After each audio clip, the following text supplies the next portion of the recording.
Hello hi नमस्कार सत श्री अकाल। आज मैं आपके लिए लेकर आई हूँ इंग्लिश ग्रामर का एक और इम्पॉर्टेंट टॉपिक जिसका नाम है टेंस। वीडियो को शुरू करने से पहले मैं बस आपसे इतना बोलना चाहूँगी कि अभी के अभी इस वीडियो को लाइक करो, चैनल को सब्सक्राइब करो, जो कुछ करना है अभी करो, क्योंकि तभी जो यूट्यूब है वो इस वीडियो को बहुत सारे लोगों को रिकमेंड करेगा। प्लीज़ लाइक कर देना, सब्सक्राइब कर देना ताकि ये वीडियो थोड़ी चल जाए। चलिए अब बिना किसी देर के शुरू करते हैं टेंस को। इस वीडियो में मैं आपको टेंस बहुत ही इजी तरीके से समझाऊंगी ताकि आप सबको समझ में आ जाए। चलिए अब बिना किसी देर के शुरू करते हैं। Without any further delay let's get started. Tense का मतलब क्या होता है? टेंस के बारे में हम बचपन से पढ़ते आ रहे हैं। टेंस का मतलब होता है टाइम, यानी कि कोई भी काम कौन से समय में हो रहा है और वो कितना हुआ है, ये सब कुछ हमें टेंस से पता चलता है। अब टेंस के 3 टाइप होते हैं, पास्ट, प्रेजेंट और फ्यूचर। पास्ट का मतलब जो बीत गया, प्रेजेंट यानी जो चल रहा है, फ्यूचर यानी जो आने वाला है। तो ये सब कुछ तो हमें पता है। अब इन सब के फर्दर क्लासिफिकेशन होते हैं कंटिन्यूअस में, परफेक्ट में, इंडेफिनाइट या सिंपल में और परफेक्ट कंटिन्यूअस में। जैसे कि प्रेजेंट के 4 टाइप, पास्ट के 4 टाइप और फ्यूचर के 4 टाइप। जैसे प्रेजेंट के प्रेजेंट इंडेफिनाइट या simple present, present continuous, present perfect और प्रेजेंट परफेक्ट कंटिन्यूअस। वैसे ही पास्ट के और वैसे ही फ्यूचर के होते हैं। अब इन सब को शुरू करने से पहले मैं सबसे पहले आपको वर्ब्स के बारे में कुछ बता देती हूँ। एक तो होता है एक्शन वर्ब, यानी जो एक्शन जो हमें काम के बारे में बताता है, और दूसरा होता है हेल्पिंग वर्ब, यानी जो मेन वर्ब जो होता है, एक्शन वर्ब जो होता है, उनकी मदद करते हैं, उन्हें हेल्पिंग वर्ब कहते हैं। तो प्रेजेंट टेंस में जो हेल्पिंग वर्ब यूज होते हैं वो है डू या डज, इज, एम, आर या हैज या हैव। अब पास्ट में जो हेल्पिंग वर्ब यूज होते हैं वो है डिड, वॉज, वेर या हैड। और फ्यूचर में जो हेल्पिंग वर्ब यूज होते हैं वो है विल शैल हैव। अब जो अपना एक्शन वर्ब होता है या फिर जो मेन वर्ब होता है, उसके 3 फॉर्म होते हैं, V1, V2 और V3। कैसे? जैसे कि for example go, went, gone. तो गो जो है वो V1 है, वेंट जो है वो V2 है और गॉन जो है वो V3 है। अब कोई कोई बोलता है कि वर्ब के 5 फॉर्म होते हैं, V1, V2, V3 और V4। अब ये कैसे होता है मैं आपको बता देती हूँ। जब V1 में हम ing लगाते हैं तो उसे V4 कहा जाता है। जैसे कि गो में अगर हम ing लगा देंगे तो ये गोइंग हो जाएगा, तो ये वर्ब का 4th फॉर्म हो गया। और 5th फॉर्म कैसे होता है? जब हम V1 में s या es लगा देते हैं तो वो वर्ब का 5वां फॉर्म हो जाता है। जैसे कि गो में अगर हम es लगा देंगे तो ये गोज हो जाएगा, तो ये वर्ब का 5वां फॉर्म हो गया। अब एक और चीज़ आप जान लो, उसके बाद हम टेंस को शुरू करते हैं। पहला कि जो वर्ब का फर्स्ट फॉर्म होता है वो हमेशा इंडेफिनाइट के साथ लगता है, यानी सिंपल जो टेंसेस होते हैं उनके साथ लगता है। V1 प्लस जब ing हम यूज़ करते हैं तो वो हमेशा कंटिन्यूअस के साथ यूज़ होता है। और वर्ब का जो 3rd फॉर्म है वो हमेशा परफेक्ट के साथ यूज़ होता है, क्योंकि परफेक्ट टेंस हमें क्या बताता है कि कोई भी काम जो है वो पूरा हो गया है, यानी एकदम परफेक्ट है, यानी कि जो काम है वो कंप्लीट हो गया है। इसलिए जो वर्ब का 3rd फॉर्म है वो हमेशा परफेक्ट टेंसेस के साथ यूज़ होता है। तो अब चलिए हर एक टेंस के बारे में डिटेल में पढ़ते हैं। तो सबसे पहला आता है हमारा प्रेजेंट इंडेफिनाइट टेंस, या फिर जिसे सिंपल प्रेजेंट कहते हैं। तो इसमें जो हेल्पिंग वर्ब यूज़ होता है वो है डू या डज। तो अब जो प्रेजेंट इंडेफिनाइट टेंस है या सिंपल प्रेजेंट है, हम इसे कब यूज़ करते हैं? जब हम हैबिट्स के बारे में बात करते हैं, किसी शेड्यूल के बारे में बात करते हैं, किसी रूटीन के बारे में बात करते हैं, या फिर यूनिवर्सल ट्रूथ के बारे में बात करते हैं, न्यूज़पेपर हेडलाइन के बारे में बात करते हैं। तो इन सभी चीज़ों को बताने के लिए हम प्रेजेंट इंडेफिनाइट टेंस का यूज़ करते हैं। प्रेजेंट इंडेफिनाइट टेंस का एफर्मेटिव सेंटेंस यानी कि पॉजिटिव सेंटेंस जो होता है उसका स्ट्रक्चर कुछ ऐसे होता है, सब्जेक्ट प्लस वर्ब का फर्स्ट फॉर्म प्लस एस या ई एस प्लस ऑब्जेक्ट। अब देखो, एस या ई एस हम तब लगाते हैं जब जो सब्जेक्ट होता है वो 3rd पर्सन सिंगुलर होता है, यानी जिसके बारे में हम बात कर रहे हैं, 3rd पर्सन यानी जिसके बारे में हम बात कर रहे हैं वो सिंगुलर होता है, तब हम एस या ई एस लगाते हैं। जैसे कि for example Riya lives with me. तो यहाँ पर हम बात किसके बारे में कर रहे हैं? रिया के बारे में। रिया मेरे साथ रहती है, इसलिए रिया वर्ब के साथ एस लगा दिया हमने, lives with me. I write on black board. I यहाँ पर सब्जेक्ट है, राइट यहाँ पर वर्ब का फर्स्ट फॉर्म है और यहाँ पर हमने एस या यस नहीं लगाया क्योंकि यहाँ पर थर्ड पर्सन सिंगुलर के बारे में बात नहीं हो रहा है और ब्लैक बोर्ड यहाँ पर ऑब्जेक्ट है। तो ये हो गया अपना प्रेजेंट इंडेफिनाइट टेंस का पॉजिटिव सेंटेंस का एग्जाम्पल। अब नेगेटिव सेंटेंस का स्ट्रक्चर कुछ ऐसे बनता है, सब्जेक्ट प्लस डू या does plus not plus main verb का फर्स्ट फॉर्म प्लस ऑब्जेक्ट। अब ध्यान से सुनना, जो डू होता है वो हमेशा प्लूरल के साथ यूज़ होता है और जो डज होता है वो हमेशा सिंगुलर के साथ यूज़ होता है, बट आई के साथ हमेशा डू यूज़ होता है। जैसे कि for example, I do not tell a lie, you do not take medicine. तो यू यहाँ पर सब्जेक्ट है, डू क्यों यूज़ किया है हमने, क्योंकि यू जो है वो प्लूरल है इसलिए, प्लस नॉट प्लस यहाँ पर वर्ब का first form take plus object यानी मेडिसिन। ठीक है, तो ऐसे बनता है अपना नेगेटिव सेंटेंस। अब इंटरोगेटिव सेंटेंस का स्ट्रक्चर कुछ ऐसे होता है, यहाँ पर जो हेल्पिंग वर्ब है वो पहले आ जाता है, यानी कि डू या does plus subject plus main verb का फर्स्ट फॉर्म आ जाएगा प्लस ऑब्जेक्ट। जैसे कि फॉर एग्जाम्पल एक लेकर देखते हैं, डू यू प्ले क्रिकेट। तो क्योंकि यहाँ पर हमने यू का यूज़ किया है, यू जो है वो प्लूरल है इसलिए हमने डू का यूज़ किया, तो डू प्लस सब्जेक्ट आया यू प्लस प्ले यानी मेन वर्ब का फर्स्ट फॉर्म प्लस ऑब्जेक्ट यानी क्रिकेट, तो डू यू प्ले क्रिकेट। ठीक है, अब हम बात करते हैं प्रेजेंट कंटिन्यूअस के बारे में। तो यहाँ पर जो हेल्पिंग वर्ब यूज़ होता है वो है इज एम आर। अब क्योंकि हमें पता है कि कंटिन्यूअस टेंस के साथ वर्ब का first form plus ING use होता है, तो एफर्मेटिव सेंटेंस यानी जो पॉजिटिव सेंटेंस होते हैं उनका स्ट्रक्चर कुछ ऐसे होता है, subject plus is am are plus verb का first form plus ING plus object.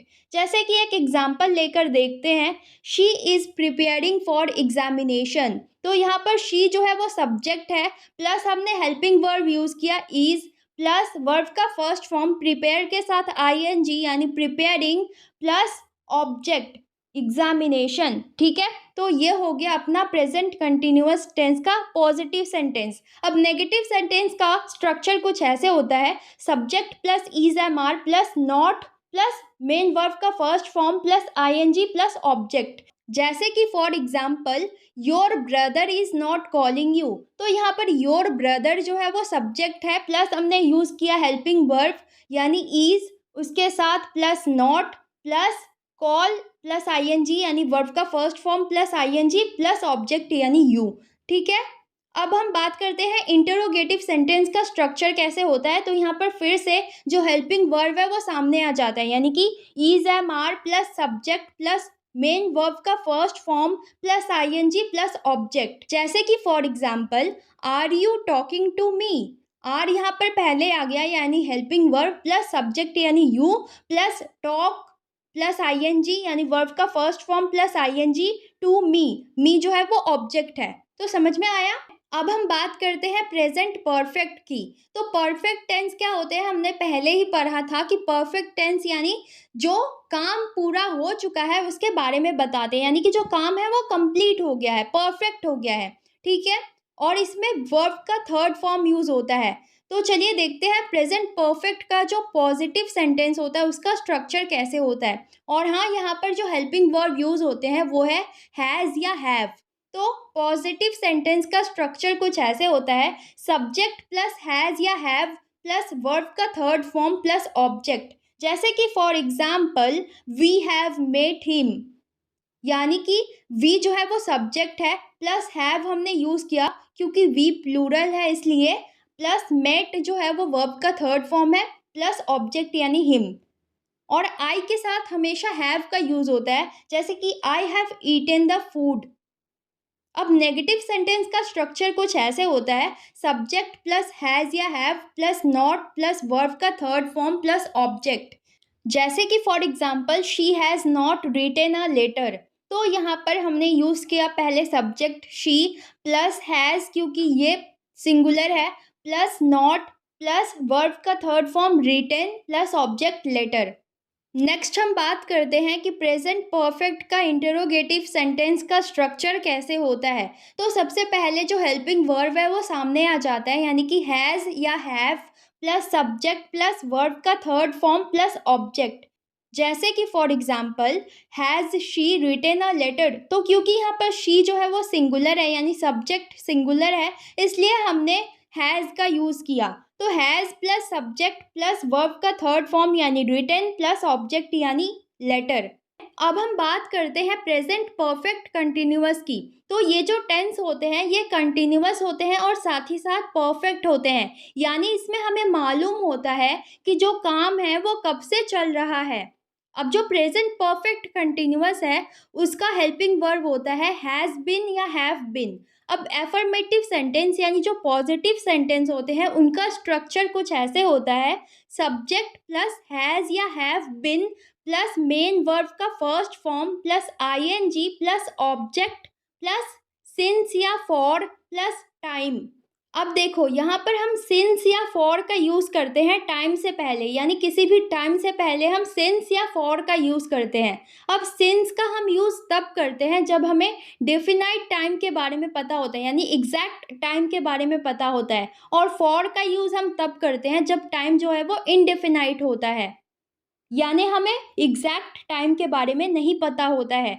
जैसे कि for example she has been practising since morning, तो यहाँ पर हमने पहले सब्जेक्ट यूज़ किया शी प्लस हैज़, क्योंकि सब्जेक्ट जो है वो सिंगुलर है, प्लस बिन प्लस प्रैक्टिस के साथ आईएनजी यानी वर्ब के फर्स्ट फॉर्म के साथ आईएनजी प्लस सिंस यूज़ किया प्लस मॉर्निंग यानी टाइम। तो क्योंकि यहाँ पर टाइम हमें एग्जैक्ट पता है कि वो सुबह से प्रैक्टिस कर रही है, एग्जैक्ट टाइम पता है, इसलिए हमने सिंस का यूज़ किया। एक और example he has been trying for 2 days, तो क्योंकि यहाँ पर 2 days जो है यानी 2 दिन से वो ट्राई कर रहा है। अब वो 2 दिन कोई सा भी हो सकता है, हमें एग्जैक्ट नहीं पता कि कौन से 2 दिन से वो ट्राई कर रहा है, इसलिए यहाँ पर हमने फॉर का यूज़ किया। अब हम बात करते हैं कि नेगेटिव सेंटेंस के स्ट्रक्चर कैसे होते हैं। सब्जेक्ट प्लस हैज़ या have plus not plus been plus verb का first form plus ING plus since या फॉर प्लस टाइम। तो यहाँ पर हैज़ या हैव के बाद नॉट आ जाता है, उसके बाद बीन आता है। जैसे कि for example she has not been writing a letter, तो शी जो है वो सब्जेक्ट है, उसके बाद सब्जेक्ट क्योंकि सिंगुलर है इसलिए has plus not plus been plus write यानी वर्ब का फर्स्ट फॉर्म प्लस आईएनजी इसलिए राइटिंग और लेटर। ठीक है। अब क्योंकि इस सेंटेंस में कोई टाइम मेंशन नहीं है इसलिए हमने सिंस या फॉर का यूज़ नहीं किया। अब एक और example, Priyanka has not been learning her lesson since evening, तो प्रियंका यहाँ पर सब्जेक्ट है, हैज़ क्योंकि सब्जेक्ट सिंगुलर है इसलिए plus not plus been plus learning यानी लर्न के साथ आईएनजी प्लस हर लेसन यानी कि ऑब्जेक्ट प्लस सिंस क्यों लगा, क्योंकि हमें पता है एग्जैक्ट टाइम, यानी वो इवनिंग से अपना लेसन जो है वो लर्न नहीं कर रही है, इसलिए सिंस लगा। अब हम बात करते हैं कि इंटरोगेटिव सेंटेंस के स्ट्रक्चर कैसे होते हैं। हैज़ या हैव यानी जो हेल्पिंग वर्ब है वो सामने आ जाता है, उसके बाद subject plus been plus verb का first form plus ING plus object plus since या फॉर प्लस टाइम। जैसे कि for example has she been writing a letter since yesterday, तो क्योंकि यहाँ पर सब्जेक्ट सिंगुलर है इसलिए has she plus been plus write ING plus letter जो है वो ऑब्जेक्ट है, और क्योंकि हमें एग्जैक्ट टाइम पता है इसलिए सिंस यस्टरडे। ठीक है। अब हम बात करते हैं पास्ट इंडेफिनाइट की या सिंपल पास्ट की। तो देखो जो सिंपल पास्ट होता है या इंडेफिनाइट होता है, इंडेफिनाइट में हमने पढ़ा था कि इंडेफिनाइट टेंसेस में हमेशा वर्ब का फर्स्ट फॉर्म यूज़ होता है, लेकिन जो पास्ट इंडेफिनाइट है वहाँ पर वर्ब का सेकंड फॉर्म यूज़ होता है, यानी सिर्फ पास्ट इंडेफिनाइट के लिए ही वर्ब का सेकंड फॉर्म यूज़ होता है, तो इस चीज़ को ध्यान में रखना। अब पास्ट इंडेफिनाइट का जो हेल्पिंग वर्ब होता है वो होता है डिड। अब एफर्मेटिव सेंटेंस यानी पॉजिटिव सेंटेंस का स्ट्रक्चर कुछ ऐसे होता है, सब्जेक्ट प्लस वर्ब का सेकंड फॉर्म प्लस ऑब्जेक्ट। जैसे कि for example she wrote a letter, तो शी यहाँ पर सब्जेक्ट है प्लस रोट क्या है, वर्ब का सेकंड फॉर्म प्लस ऑब्जेक्ट यानी लेटर। ठीक है। अब जो नेगेटिव सेंटेंसेस होते हैं उनका स्ट्रक्चर कुछ ऐसे होता है, सबसे पहले subject plus did plus not plus verb का फर्स्ट फॉर्म प्लस ऑब्जेक्ट। अब आप सोच रहे होंगे, लेकिन आपने तो बोला था कि पास्ट इंडेफिनाइट के साथ वर्ब का सेकंड फॉर्म यूज़ होता है। हाँ, यूज़ होता है। यहाँ पर देखो ना, हमने डिड यूज़ किया है। डिड क्या है? वर्ब का सेकंड फॉर्म है। तो सबसे पहले ही हमने सेकंड फॉर्म एक बार यूज़ कर लिया, तो बार-बार उसे यूज़ करने की ज़रूरत नहीं है। इसलिए मेन वर्ब के साथ वर्ब का फर्स्ट फॉर्म यूज़ होता है नेगेटिव सेंटेंसेस के केस में। जैसे कि for example, she did not write a letter. तो शी जो है वो सब्जेक्ट है, did plus not plus write यानी वर्ब का फर्स्ट फॉर्म प्लस ऑब्जेक्ट यानी लेटर। अब इंटरोगेटिव सेंटेंस का स्ट्रक्चर कैसे होता है, इसको भी देख लेते हैं। सबसे पहले हेल्पिंग वर्ब जो है वो सामने आ जाता है, यानी डिड प्लस सब्जेक्ट प्लस क्या यूज़ करेंगे, वर्ब का फर्स्ट फॉर्म या second form, first form use करेंगे क्योंकि सेकंड फॉर्म हमने पहले ही यूज़ कर लिया, प्लस ऑब्जेक्ट आ जाएगा। ठीक है, जैसे कि for example, did she write a letter. तो did plus subject she plus write यानी वर्ब का फर्स्ट फॉर्म लेटर ऑब्जेक्ट। ठीक है, अब हम बात करते हैं पास्ट कंटिन्यूअस की। तो पास्ट कंटिन्यूअस में जो हेल्पिंग वर्ब यूज़ होता है वो है वाज या वेर। तो एक चीज़ याद रखना कि वाज हमेशा सिंगुलर के साथ यूज़ होता है और वेर जो है वो हमेशा प्लूरल के साथ यूज़ होता है, लेकिन आई के साथ हमेशा वाज यूज़ होता है। ठीक है, तो एफर्मेटिव सेंटेंस यानी पॉजिटिव सेंटेंस का स्ट्रक्चर कुछ ऐसे होता है, सब्जेक्ट प्लस वाज या वेर प्लस वर्ब का first form plus ING plus object. यानी पास्ट कंटिन्यूअस का सेंटेंस स्ट्रक्चर प्रेजेंट कंटिन्यूअस के जैसा ही है, बस यहाँ पर क्या बदला है, अपना हेल्पिंग वर्ब बदला है, यानी अपना टाइम ही सिर्फ चेंज हुआ है, बाकी जो सेंटेंस का स्ट्रक्चर है वो सेम ही है। जैसे कि for example, I was going to school. तो आई जो है यहाँ पर सब्जेक्ट है और क्योंकि आई जो है वो सिंगुलर है इसलिए वॉज का यूज हुआ है प्लस वर्ब का फर्स्ट फॉर्म यानी गो प्लस आई एन जी, इसलिए गोइंग टू स्कूल। स्कूल जो है वो ऑब्जेक्ट है। अब नेगेटिव सेंटेंस का स्ट्रक्चर कुछ ऐसे होता है, सब्जेक्ट प्लस वॉज या were plus not plus verb का first form plus I N G plus object. जैसे कि I was not speaking Hindi. तो आई यहाँ पर सब्जेक्ट है और आई के साथ हमेशा वॉज यूज होता है प्लस नॉट प्लस वर्ब का फर्स्ट फॉर्म स्पीक, उसके साथ आईएनजी स्पीकिंग, और हिंदी जो है वो ऑब्जेक्ट है। अब इंटरोगेटिव सेंटेंस का स्ट्रक्चर कुछ ऐसे होता है, वॉज या वेर यानी जो हेल्पिंग वर्ब है वो आगे आ जाता है प्लस सब्जेक्ट प्लस वर्ब का first form plus ING plus object. जैसे कि for example, were you watching the TV. अब हम बात करते हैं पास्ट परफेक्ट की। तो जो परफेक्ट टेंस होते हैं वो क्या होते हैं, हमने देखा था कि परफेक्ट टेंस यानी वो टेंसेस जो ऑलरेडी हो चुके हैं, जो कंप्लीट हो गए हैं, जो परफेक्टली हो गए हैं। तो पास्ट परफेक्ट का मतलब क्या होगा, यानी वो काम जो पास्ट में हो गया था, और इसके साथ हेल्पिंग वर्ब जो यूज होगा वो है हैड। तो पॉजिटिव सेंटेंस यानी एफर्मेटिव सेंटेंस का स्ट्रक्चर कुछ ऐसे होगा, subject plus had plus verb का थर्ड फॉर्म प्लस ऑब्जेक्ट। जैसे कि for example, she had written a letter. तो शी यहाँ पर सब्जेक्ट है प्लस हैड प्लस रिटेन जो है वो वर्ब का थर्ड फॉर्म है प्लस ऑब्जेक्ट अ लेटर। ठीक है, अब नेगेटिव सेंटेंस का स्ट्रक्चर कुछ ऐसे होता है, subject plus had plus not plus verb का थर्ड फॉर्म प्लस ऑब्जेक्ट। तो यहाँ पर नॉट जो है वो ऐड हो जाता है। जैसे कि for example, she had not written a letter. अब इंटरोगेटिव सेंटेंस का स्ट्रक्चर कुछ ऐसे होता है, पहले जो हेल्पिंग वर्ब है वो आ जाता है, यानी had plus subject plus verb का थर्ड फॉर्म प्लस ऑब्जेक्ट। जैसे कि for example, had she written a letter. ठीक है, अब हम बात करते हैं पास्ट परफेक्ट कंटिन्यूअस की। तो पास्ट परफेक्ट कंटिन्यूअस क्या होता है कि पास्ट का कोई काम जो पास्ट से ही चल रहा है। ठीक है, तो एफर्मेटिव सेंटेंस यानी कि पॉजिटिव सेंटेंस का स्ट्रक्चर कुछ ऐसे होता है कि subject plus had been plus verb का first form plus ING plus object plus since या फॉर प्लस टाइम आ जाता है। तो यहाँ पर हैड बिन का यूज होता है। ठीक है, ये याद रखना। जैसे कि फॉर एग्जाम्पल से समझते हैं, we had been playing cricket for 10 minutes. So इस सेंटेंस का मतलब क्या निकलता है कि हम 10 मिनट से क्रिकेट खेल रहे थे, यानी पास्ट का कोई काम था जो हमने पास्ट में ही कंप्लीट कर दिया था, यानी हमने 10 मिनट क्रिकेट खेला था।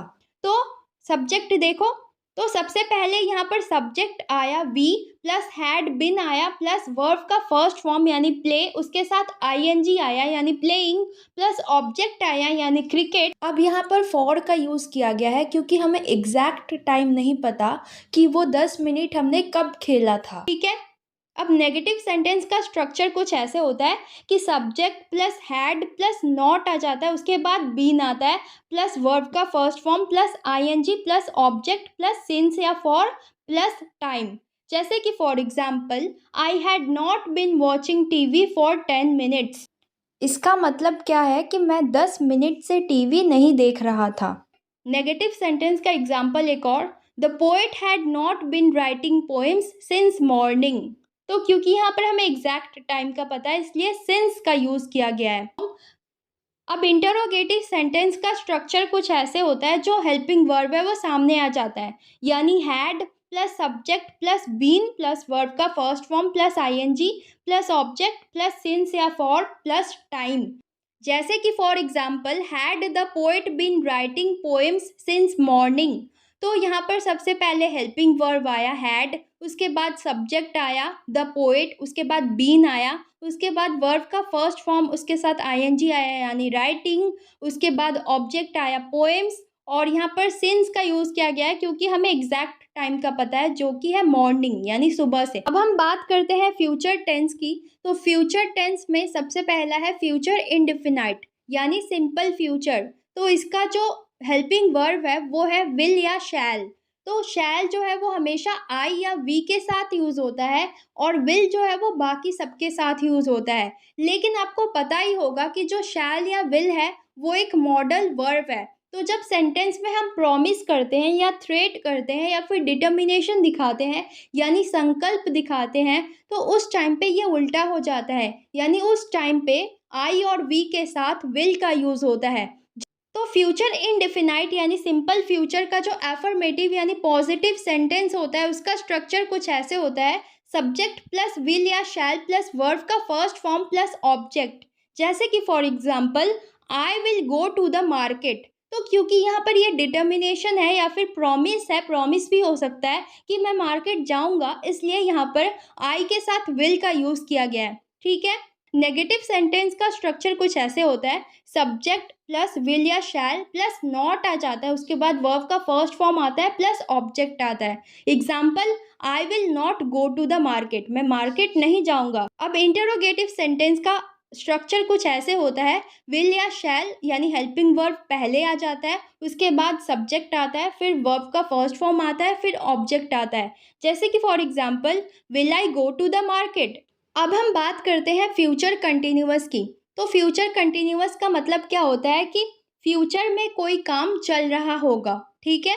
तो फ्यूचर कंटिन्यूअस का जो पॉजिटिव सेंटेंस होता है या एफर्मेटिव सेंटेंस होता है उसका स्ट्रक्चर कुछ ऐसे होता है, सब्जेक्ट प्लस शैल या will plus be plus verb का first form plus ING plus object. जैसे कि for example Reena will be running in the race. तो सबसे पहले सब्जेक्ट आया, उसके बाद विल आया प्लस बी आया प्लस वर्ब का फर्स्ट फॉर्म यानी रन, उसके साथ ING running in the race, फिर ऑब्जेक्ट आया। ठीक है। अब नेगेटिव सेंटेंस का स्ट्रक्चर कुछ ऐसे होता है, सब्जेक्ट प्लस शैल या विल प्लस नॉट आ जाता है, उसके बाद बी आता है प्लस वर्ब का फर्स्ट फॉर्म आता है, आईएनजी आता है प्लस ऑब्जेक्ट आता है। जैसे कि Reena will not be running in the race. अब इंटरोगेटिव सेंटेंस की बात करते हैं तो इसका स्ट्रक्चर कुछ ऐसे होता है, सबसे पहले विल या शैल आता है, फिर सब्जेक्ट आता है, फिर बी आता है प्लस वर्ब का फर्स्ट फॉर्म आता है प्लस आईएनजी आता है प्लस ऑब्जेक्ट आता है। जैसे कि for example will Reena be running in the race.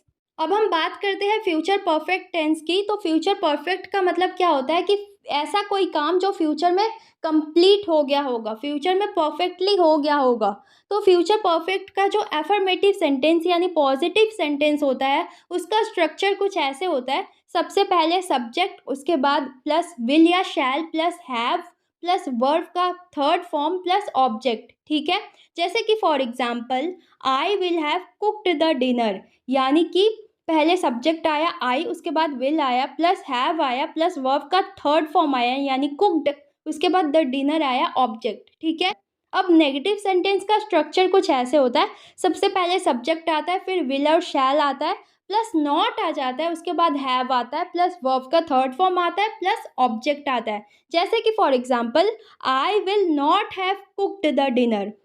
Interrogative sentence का स्ट्रक्चर कुछ ऐसे होता है, सबसे पहले जो हेल्पिंग वर्ब है वो आ जाता है, यानी विल या shall plus subject plus have plus verb का थर्ड फॉर्म प्लस ऑब्जेक्ट। जैसे कि for example, shall I have eaten the food.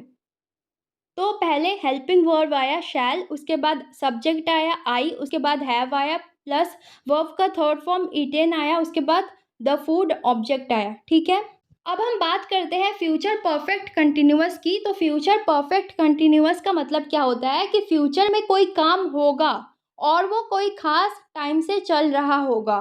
ठीक है, अब एफर्मेटिव सेंटेंस यानी पॉजिटिव सेंटेंस का स्ट्रक्चर कुछ ऐसे होता है कि सब्जेक्ट प्लस विल या shall plus have been plus verb का first form plus ING plus object plus since या फॉर प्लस टाइम।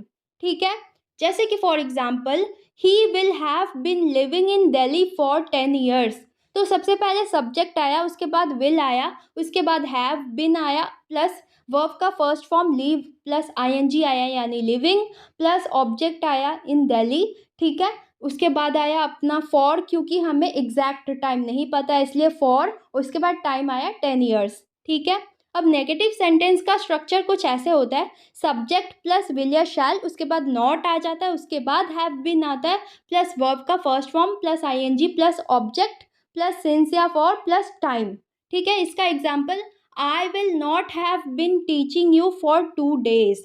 ठीक है, अब इंटरोगेटिव सेंटेंस का स्ट्रक्चर कुछ ऐसे होता है, पहले विल या शैल यानी कि जो हेल्पिंग वर्ब है वो आगे आ जाता है, प्लस सब्जेक्ट आता है, plus have been plus verb का first form plus ING plus object plus since या फॉर प्लस टाइम। जैसे कि for example, will she have been writing a letter. तो यहाँ पर पहले अपना हेल्पिंग वर्ब आ गया विल, उसके बाद सब्जेक्ट आया शी, उसके बाद हैव बिन आया, उसके बाद वर्ब का फर्स्ट फॉर्म प्लस आईएनजी आया यानी राइटिंग, उसके बाद अ लेटर यानी ऑब्जेक्ट आया। और क्योंकि यहाँ पर टाइम कोई मेंशन नहीं है इसलिए फॉर या सिंस का यूज़ नहीं किया गया है। ठीक है, तो ये था अपना टेंस के बारे में। आई होप सो आपको समझ में आ गया होगा कि टेंस क्या होते हैं, उनके टाइप्स क्या होते हैं, कैसे टेंस का जो सेंटेंस होता है उसका स्ट्रक्चर्स कैसे होता है। ठीक है, आपको टेंस समझ में आ गया होगा। जाते जाते वीडियो को लाइक, चैनल को सब्सक्राइब करके ही जाना। और हाँ, कमेंट सेक्शन में मुझे बताना कि आपको वीडियो कैसी लगी। और आपके स्क्रीन पर जो ये क्वेश्चन दिख रहा है इसका आंसर मुझे कमेंट सेक्शन में बताना, ताकि मुझे भी पता चले कि कितनों को टेंस क्लियर हो गया है। आज के लिए बस इतना ही, मिलते हैं आपसे नेक्स्ट वीडियो में। Keep learning, keep growing.